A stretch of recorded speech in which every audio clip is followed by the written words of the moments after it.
Have you ever talked to someone, and no matter what you say, somehow you always end up being the one who's wrong? You explain, they attack. You stay silent, they get angry. And in the end, you find yourself apologizing for something you didn't even do. That's not communication, that's manipulation. Marcus Aurelius once wrote, "No one can hurt you unless you allow them to." And that is the core of dealing with narcissists. It's not about trying to win against them. It's about learning not to play their game. In this video, we'll explore 4 Stoic principles of communication, so you can stay calm, dignified, and in control, even when facing those who feed on your reactions. Lesson 1. The power of letting go. No contact. Imagine this. You're standing in a room filled with smoke. It's thick, suffocating. The smell burns your throat. You cough, your eyes sting, your heart starts pounding, and then you realize you don't have to stay there anymore. You reach for the door. You step outside. Light floods in. Fresh air brushes against your skin. You say nothing. You don't look back. You simply close the door. That is no contact. Epictetus once said, "Never argue with a fool. They'll drag you down to their level and beat you with experience." That is the philosophy behind walking away completely. Not because you're weak, but because you're strong enough not to prove anything anymore. Studies show that people who go no contact often experience powerful transformations. Their mind clears, their sleep improves, their focus returns, because they no longer live in a constant state of alert. But, as Dr. Ramani reminds us, no contact isn't always possible.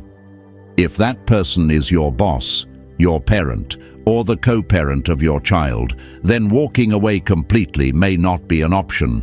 Even Marcus Aurelius, Emperor of Rome, couldn't go no contact with betrayal in his own court. He couldn't walk away, so he kept his freedom within. That is the essence of Stoicism. If you cannot leave the storm, learn to stand tall within it. So if you can't yet step out of that smoky room, take a deep breath, steady your mind, because there are other strategies ahead, less absolute perhaps, but just as powerful in helping you take back control. Lesson 2. Keep emotional distance. Low, grey, and yellow rock. Not everyone can disappear, but everyone can become hard to reach. All it takes are 3 techniques. 1. Low contact. Speak only when necessary. Imagine you're a soldier guarding a fortress. Outside, the enemy shouts, provokes, throws stones, mocks you. But you know, if you open the gate even once, everything collapses. Low contact means you only open that gate when absolutely necessary. You speak when needed. You respond with facts. Not emotions, not explanations, not the desire to be understood. Low contact isn't coldness, it's survival. It's the art of staying in control, especially when you must interact regularly in work or family ties. Marcus Aurelius once said, "When you speak, speak only what is necessary. When you are silent, let it be for peace." Peace doesn't come from winning arguments. It comes from knowing when to stop talking. 2. Grey rock. Become emotionally invisible. Manipulators feed on your reactions. They talk to make you angry. They stay silent to make you anxious. They blame you to make you defend yourself. Every time you react, they win. Every time you stay calm, they lose interest. That's the grey rock method. Emotional neutrality. You stop being their emotional supply, and eventually they get bored. But don't be fooled. This isn't easy. At first, they'll rage. They'll provoke. They'll call you cold, heartless, unfeeling. Because narcissists are addicted to your reactions. They live off your energy, your anger, your fear, your guilt. When you stop reacting, they feel powerless, and they'll try harder to pull you back in. Marcus Aurelius wrote in Meditations, "When someone offends you, ask yourself, do they offend you, or do you allow yourself to be offended?" That is grey rock in practice. You don't argue, you don't submit, you don't fight. You simply unplug your emotions and cut off their fuel supply. Still, grey rock isn't for every situation. If the other person holds authority, a boss, a parent, someone influential, your silence might be mistaken for defiance, and that's when you move to something more refined. 3. Yellow rock, polite yet distant. Yellow rock is the brighter version of grey rock. You still keep your distance, but you add courtesy. You say, "Thank you, please, have a good day," not because they deserve it, but because you choose dignity over reaction.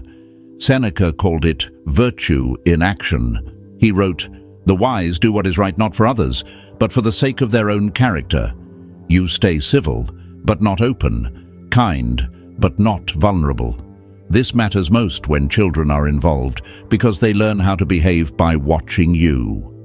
Yellow rock allows you to keep your integrity without stepping into their emotional battlefield. But remember, even when you say thank you or please, they might still explode. Because what they want isn't politeness, it's submission. You can't control them, but you can always control how you appear before them. A calm, measured, self-contained person, that is what every manipulator fears the most. Lesson 3. Build your inner firewall. Firewalling. In technology, a firewall blocks viruses. In the mind, an emotional firewall blocks human toxicity. This is one of the most powerful Stoic techniques, because it's not just how you speak, it's what you choose to share. Firewalling means you stop offering ammunition to those who would use it against you. You stop talking about your fears. You stop sharing your joys. You stop exposing your weaknesses, because in the hands of a narcissist, everything you say can and will be used against you. Epictetus once said, "It's not what happens to you that disturbs you, but how you interpret it." And that is the essence of firewalling. It's not only blocking their words, it's blocking their power to shape how you see yourself. Think about it. You tell them about a small mistake at work. They use it to shame you. You share a dream. They laugh at it, tear it down. You tell them about a success. They say, "You just got lucky." So you learn the art of strategic silence, not because you fear them, but because no one deserves access to your inner world. Firewalling is the fortress of the Stoic. You don't attack, you don't react, you stand firm. So if walking away isn't possible, practice firewalling paired with yellow rock. It won't make you win, but it will ensure you never lose yourself. Lesson 4. Master your language. I feel, not you make me feel. There's a phrase that sounds harmless, yet it quietly steals your power every single day. It's this, "You make me feel. You hurt me when you..." Sounds familiar, doesn't it? It feels honest, sincere. But beneath it lies emotional surrender. Because when you say, "You make me feel guilty," you've just handed someone else the remote control to your emotions. You've given them the button that dictates how you react. Marcus Aurelius once wrote, "Our strength lies in our ability to respond consciously to what happens." That is Stoicism in action, the art of separating your emotions from their behavior. Now compare these two sentences. "You make me feel guilty." I feel guilty when I hear that. Simple difference, but everything shifts. Because in the second, the energy stays with you. Epictetus said it best: "No one can make you angry unless you allow it." Your emotions are natural, but your expression of them is a conscious choice. Imagine being a puppet. Every time you say, "You make me," you hand them the strings. But when you say, "I feel," you cut those strings and take back control. Language is the steering wheel of the mind. If you let others hold it, they'll drive you straight into the storm. But if you keep your hands on it, you can sail through chaos and remain calm. So, from this day forward, retrain your language. Let every sentence begin with I. I feel. I notice. I choose how to respond. That is how a Stoic wins, without ever needing to fight. Part 2. Acceptance and liberation. Radical acceptance. Someone once said, "I've tried everything. I just want them to tell me what to do so they won't be angry anymore. I just want peace. I just want them to be happy." And the truth is, there is no way. Narcissists don't want peace. They want power. And that power comes from watching you spiral, anxious, confused, desperate to please. The more you try to make them happy, the more they see you as their puppet. The more you try to get it right, the more they change the rules. Every time you whisper, "Just tell me what to do," you've already knelt before their board and agreed to play their game. Life with a manipulator is like playing in a rigged casino. Once in a while, you win, just enough to keep you hooked. Then you lose, again and again. And every loss makes you think, "Next time, I'll do better." But the truth is, this game never ends, because they don't want you to win. They just want you to keep playing. And when you finally see that moment of clarity is the beginning of inner freedom.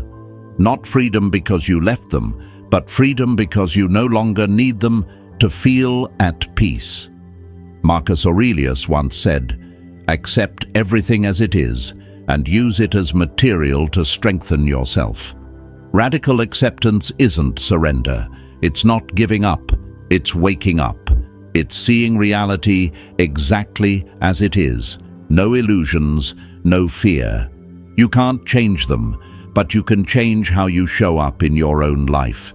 When you stop arguing, stop defending, stop waiting for them to change, you begin to reclaim your energy.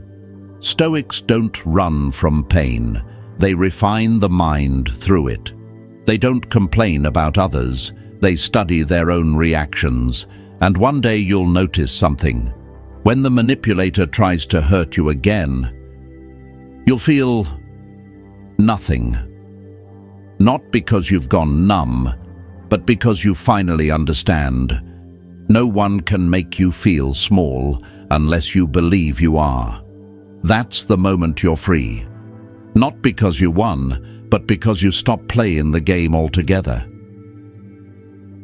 Conclusion: the Stoic way to end the chaos. You cannot control other people, but you can always control your reaction. You cannot make them change, but you can stop letting them decide how you feel.